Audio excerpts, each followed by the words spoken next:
Hello friends, welcome to Physio Vibes. I hope you all are doing well. Today we will discussing on Reeboks current. Let's get started. Reeboks current एक medium frequency current है जिसमें unipolar rectangular pulses use किया जाता है। Unipolar rectangular pulses का मतलब है current सिर्फ एक ही डायरेक्शन में फ्लो करता है, यानी या तो वो पॉजिटिव साइड या negative side. And rectangular pulses मतलब करंट ऑन होने पर एकदम स्क्वायर या स्ट्रेट शेप में राइज होता है और उतनी ही इंटेंसिटी मेंटेन करता है, फिर एकदम से ऑफ हो जाता है। इस तरह के पल्सेस मसल्स और नर्व्स को इफेक्टिवली स्टिमुलेट करते हैं। उसके बाद ये करंट 50 ms, इसका जो ड्यूरेशन है वो 50 ms टू 250 ms का पल्स ड्यूरेशन के साथ 3000 हर्ट्ज फ्रीक्वेंसी पर डिलीवर होता है। ओके, और जो रिबॉक्स करंट होता है यह एक इंटरप्टेड डायरेक्ट करंट होता है जिसमें करंट की फ्लो कंटिन्यूअस नहीं होती बल्कि इंटरमिटेंट या पल्स के फॉर्म में डिलीवर होती है। जो रिबॉक्स करंट होता है ये थेराप्यूटिक इलेक्ट्रिकल मॉड्यूलिटी है जो फिजियोथेरेपी में यूज होती है। इसमें क्या है, मेनली ये क्या करता है, tissue healing, pain relief, circulation improvement और एडिमा रिडक्शन के लिए यूज किया जाता है। ओके, अगर हम इसके बेसिक प्रिंसिपल्स देखें तो इसमें क्या है कि जो ह्यूमन बॉडी के टिश्यू में आयनिक मूवमेंट होता है, आयनिक मूवमेंट जब डायरेक्ट करंट अप्लाई किया जाता है तो आयंस जो है वो मूव करते हैं, इससे हीलिंग प्रोसेस स्टिमुलेट होता है। लेकिन अगर कंटिन्यूअस डायरेक्ट दिया जाए तो पेशेंट को इरिटेशन या डिस्कम्फर्ट हो सकता है।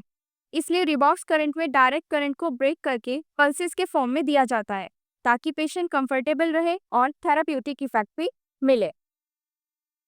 अब आते हैं इसके पैरामीटर्स में सबसे पहले आता है वेव फॉर्म टाइप क्या होगा, इसमें रेक्टेंगुलर पल्सेस होती है, मतलब इसमें जो पल्सेस जाती हैं वो ऐसे जाती है। कैसे होता है, करंट सडन ऑन होता है और सडन ऑफ, मतलब एकदम से शार्प पल्स मिलता है। इसमें इंपॉर्टेंट देखें, शार्प ऑनसेट और ऑफसेट से नर्व फाइबर्स इजीली स्टिमुलेट होते हैं। फिर उसके बाद आता है पोलैरिटी में एक मोनोपोलर या बाइपोलर दोनों मोड पॉसिबल होता है। इसमें मोनोपोलर का मतलब होता है कि एक इलेक्ट्रोड छोटा होता है और दूसरा बड़ा होता है, और बायोपोलर का मतलब होता है दोनों इलेक्ट्रोड्स जो है इक्वल साइज के होते हैं। यूज इसमें देखें तो मोनोपोलर ज़्यादा सर्कुलेशन और पेन कंट्रोल में यूज होता है। इसके बाद आता है इसका फ्रीक्वेंसी रेंज देखिए इसकी, तो इसमें लो फ्रीक्वेंसी जो है, अगर लो फ्रीक्वेंसी दे रहे हैं तो उसमें हम फ्रीक्वेंसी रखेंगे उसके 1 से 1000 हर्ट्ज। मोस्टली ये पेन रिलीफ मसल स्टिमुलेशन के लिए यूज होता है। अगर हम मीडियम फ्रीक्वेंसी दे रहे हैं तो वो 1000 से 10000 है, ये डीपर टिश्यू तक जा सकता है विदाउट मच डिस्कम्फर्ट। अगर रिबॉक्स करंट की फ्रीक्वेंसी 3000 हर्ट्ज है, 3000 हर्ट्ज होती है, इसलिए ये मीडियम फ्रीक्वेंसी करंट कैटेगरी में आता है।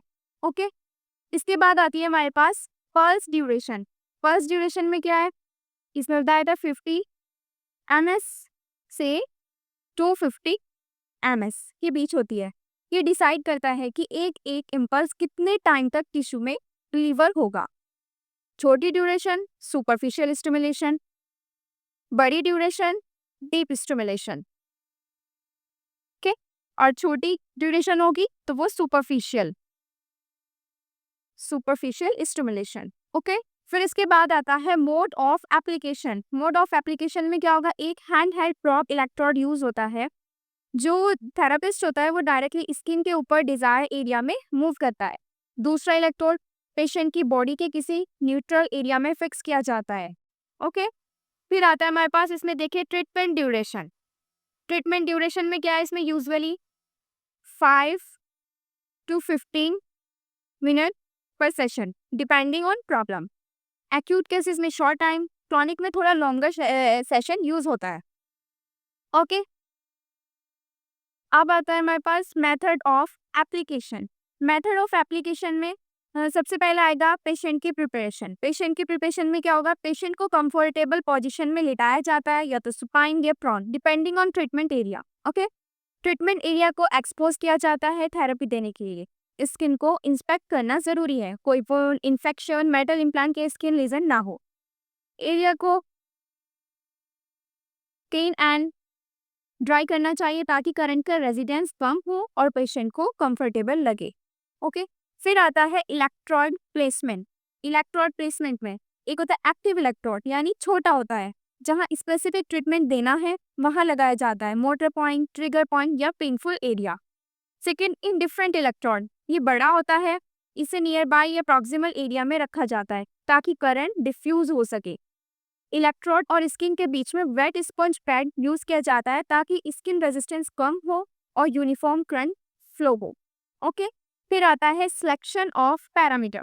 सिलेक्शन ऑफ पैरामीटर, रिबॉक्स करंट की क्या है, इसकी एक खासियत है कि ये रेक्टेंगुलर पल्सेस देता है 50 to 250 ms with medium frequency 3000 hertz. Okay, इसमें मोड देखें तो वही था हमारा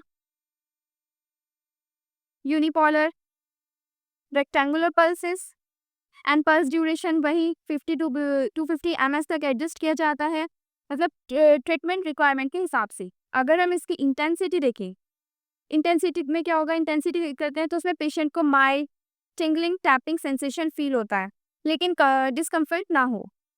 फ्रीक्वेंसी, फ्रीक्वेंसी ऑलरेडी फिक्स होता है अप्रॉक्सीमेटली 3000 हर्ट्ज। ओके, इसके बाद आता है एप्लीकेशन प्रोसीजर। एप्लीकेशन प्रोसीजर में जो एक्टिव इलेक्ट्रोड को स्लोली और जेंटली मूव करते हैं ट्रीटमेंट एरिया पर। थेरापिस्ट इलेक्ट्रोड को सर्कुलर या लीनियर स्ट्रोक्स में मूव कर सकता है डिपेंडिंग ऑन पेन साइट या muscles group. Session duration generally बताया था 10 to 15 मिनट्स। इसके बाद through out session therapist patient से फीडबैक लेता है, अगर बर्निंग, पेन या ज़्यादा डिस्कम्फर्ट हो तो इंटेंसिटी कम करते हैं। ओके, लास्ट है आफ्टर ट्रीटमेंट केयर। इलेक्ट्रोड को रिमूव करने के बाद स्किन को इंस्पेक्ट किया जाता है, कहीं रेडनेस, इरिटेशन या बर्न ना हो। स्किन को जेंटली वाइप कर देते हैं। पेशेंट को एडवाइस किया जाता है कि ट्रीटेड एरिया को कुछ देर रेस्ट दें। ओके, इसके बाद आता है हमारे पास physiological effect of rebox current. सबसे पहले क्या है कि जब हम अप्लाई करते हैं रिबॉक्स करंट को तो उससे क्या होता है, जो लोकल कैपिलरीज होती है उसमें ब्लड फ्लो इंक्रीज हो जाता है। ओके, इंक्रीज हो जाता है और ऑस्मोटिक कंडीशन जो है उसकी नॉर्मलाइज हो जाती है। मतलब रिबॉक्स करंट अप्लाई करने से जो लोकल एरिया की कैपिलरीज में ब्लड फ्लो बढ़ता है, इससे उस एरिया में ऑक्सीजन और न्यूट्रिएंट्स की सप्लाई बेहतर होती है। साथ ही ये करंट क्या करता है, ये करंट ऑस्मोटिक कंडीशन को भी नॉर्मलाइज करता है जिससे सेल्स के अंदर और बाहर फ्लूइड का बैलेंस मेंटेन रहता है। उसके बाद इसमें क्या होगा, improvement of lymphatic drainage. रिबॉक्स current lymphatic drainage को इंप्रूव करता है। लिम्फेटिक सिस्टम बॉडी से वेस्ट प्रोडक्ट्स और एक्सेस फ्लूइड को रिमूव करने में हेल्प करता है। इसके बेहतर होने से स्वेलिंग यानी सूजन और इन्फ्लेमेशन कम होती है। ओके, फिर आता है cause of relaxation of tissue. इसमें क्या है, इस करंट के इफेक्ट से टिश्यू में रिलैक्सेशन आता है। ये मसल्स स्पास और टेंशन को रिलीव करने में मदद करता है। उसके बाद पेन कम हो जाता है। टिश्यू रिलैक्सेशन और इम्प्रूव ब्लड सर्कुलेशन की वजह से रिबॉक्स करंट पेन को कम करने में भी इफेक्टिव होता है। ये जो पेन वाला एरिया है उसे सूथे करता है। ओके, ये थे हमारे इसके फिजियोलॉजिकल इफेक्ट। अब आते हैं इसके इंडिकेशंस। इंडिकेशन में फर्स्ट है हमारे पास पेन रिलीफ। सबसे पहले है पेन रिलीफ, एक्यूट और क्रॉनिक पेन कंडीशन में यूज होता है। अगर हम इसके एग्जांपल देखें तो low back pain, cervical pain, shoulder pain, knee pain या आर्थराइटिस पेन। इसमें इलेक्ट्रिकल स्टिमुलेशन से एंडोर्फिन रिलीज होता है जो नेचुरल पेन किलर की तरह काम करता है। सेकेंड है इन्फ्लामेशन कंट्रोल। इन्फ्लामेशन कंट्रोल में क्या है कि जब रिबॉक्स करंट टिश्यू के अंदर मेटाबॉलिज्म और ब्लड सर्कुलेशन इंप्रूव करता है, इससे लोकल स्वेलिंग, जॉइंट इन्फ्लेमेशन और सॉफ्ट टिश्यू इंजरी के बाद की सूजन रिड्यूस होती है। अगर हम एग्जांपल देखें तो स्प्रेन, स्ट्रेन, टेंडनाइटिस, वर्साइटिस। उसके बाद आता है अडीमा रिडक्शन। ठीक है, अडीमा रिडक्शन इसमें क्या है कि लिम्फेटिक और वेनस ड्रेनेज को स्टिमुलेट करता है। ये एक्यूट इंजरी या सर्जरी के बाद जो फ्लूइड डिपॉजिट होता है उसको निकालने में हेल्प करता है। And soft tissue healing. Soft tissue healing में मसल्स, लिगामेंट, टेंडन और फेशिया की इंजरी के बाद रिपेयर प्रोसेस जो है फास्ट होती है। फाइब्रोसिस और एडेशन को कम करता है। एग्जांपल देखें तो पोस्ट फ्रैक्चर स्टिफनेस या स्कार टिश्यू ट्रीटमेंट। फिर आता है मसल स्पाज्म या फिर हाइपरटोनिसिटी।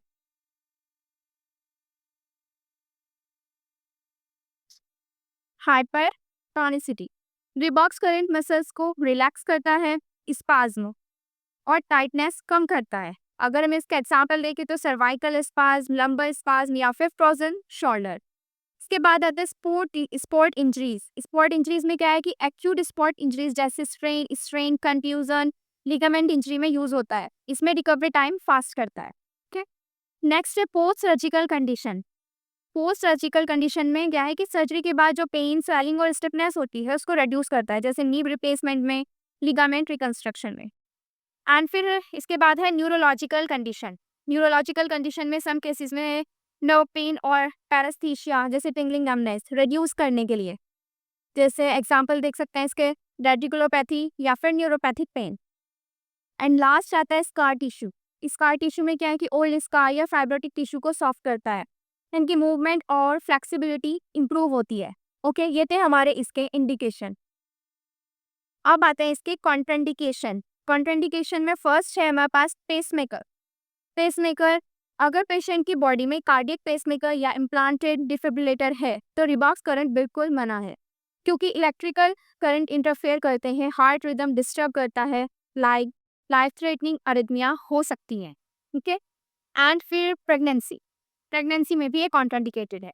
प्रेगनेंसी के टाइम यूट्रस पर या लोअर एब्डोमेन बैक पर रिबॉक्स करंट यूज नहीं करना चाहिए। करंट के स्टिमुलेशन से यूटेराइन कॉन्ट्रैक्शन हो सकता है, प्रीमैच्योर लेबर का रिस्क हो सकता है।